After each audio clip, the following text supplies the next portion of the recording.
In today's video, I'm going to teach you how to add a volume indicator in MetaTrader 5. We'll walk through this together step by step, and by the end, you'll be able to see trading volume directly on your chart, which can really help you confirm price movements and spot potential reversals.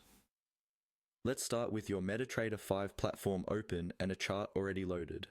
It can be any symbol or time frame you like. Make sure the chart is active by clicking on it once, so the platform knows which chart you want to work with. To begin, move your mouse to the top of the screen and look for the main menu. At the upper left, you'll see a menu option labeled Insert. This is where MetaTrader keeps most of the tools you can add to a chart, such as indicators, objects, and more. Go ahead and click on Insert. When you do this, a drop-down menu will appear. From that drop-down, the next thing you want to look for is Indicators. This is the section that contains all the built-in technical indicators available in MetaTrader 5. Hover your mouse over Indicators or click it if needed, and you'll see another set of options expand to the side. Inside this Indicators menu, you'll find several categories like Trend, Oscillators, and so on.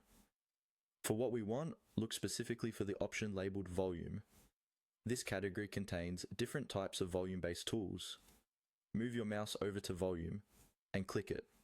Once you click on the Volume category, MetaTrader 5 will show you a list of available volume indicators, such as standard volume, tick volume, and possibly others depending on your setup.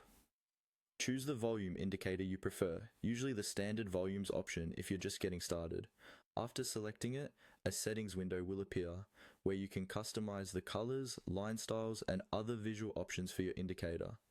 You can leave these settings at their default values if you're not sure what to change, or you can adjust the colors to make the volume bars stand out clearly against your chart background. When you're happy with how it looks, click OK.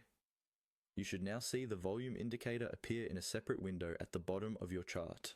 From here, you can repeat the same process on any other chart where you want to display volume, using the Insert menu, then Indicators, then Volume.